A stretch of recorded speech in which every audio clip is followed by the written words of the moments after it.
Good morning, ladies and gentlemen. This is Social Studies 10 Review. And so what we talked about yesterday is what makes a good life. I don't know, Mr. N. Tell me. What Good. makes a good life? Good question, Hayden. Hayden, when I say a good life, how do you know you're living a good life? If I'm happy. If you're happy, how else are you living a good life? If things are going easy. If things are going easy, what else tells you that you're living a good life? I finished my homework. You finish your homework. What are some other things that can tell you that, Hayden, I'm living a good life? What are some measurable things that we can measure? I don't know, Mr. N. What do you think? Things like access to food, access to water, healthcare. And so yesterday we talked about, when it talks about what makes a good life, we can split it up into two main categories. Standard of life, standard of living,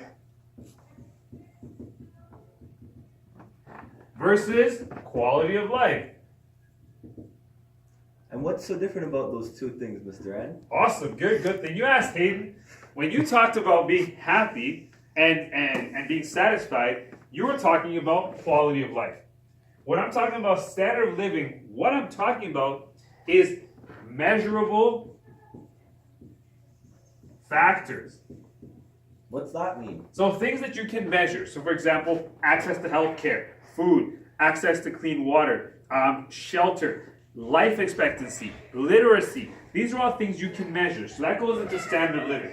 Like measure with a ruler? No, just measure with lots of different indicators, right? And so when we talk about standard of living, countries like the United States have got unmistakably, you cannot debate that they have a higher standard of living than, for example, a country like Ecuador, because Americans have access to more things. However, when we talk about quality of life, this is where it gets different. It includes measurable and, keyword, non-measurable factors. What would those be? So you mentioned, for example, happiness, freedom, satisfaction, rights, and these are things that we can't necessarily measure. And so you may have less things than me, but you have a higher quality of life. So you mean something like freedom of speech? Freedom of speech. And so when we talk about quality of life, please remember it includes both measurable and non-measurable factors. However, when we talk about standard of living, it is just measurable factors. Oh. And so the last thing we talked about yesterday was citizenship. So remember, citizenship is basically when you belong to a group. And there are two kinds of citizens. There are active citizens, and what do you think the other one is? Non-active. Or passive, yes. So which one would you be, Mr. N? I'm an active citizen because I get involved, I vote, I help out in my community. So anytime you do things to improve your group, that is active citizenship. Anytime you just sit back, relax, and do nothing, that is passive citizenship. Right? So it's the difference between a lazy and a non-lazy citizen. Exactly. And so these are two things we talked about yesterday.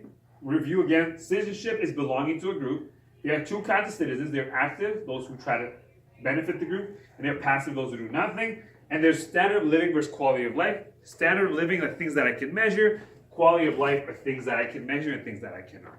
Right, so those are the two key points from yesterday. Got it, Hayden? I got it. Let's review it. How does standard of living differ from quality of life? What's the key difference between the two? One's measurable and one's not. Yeah, so this one is measurable, just measurable factors. This includes measurable and non-measurable factors. So it's both. Both. Whoa. Right, so this is easy to define, this is hard to define. And that is the T.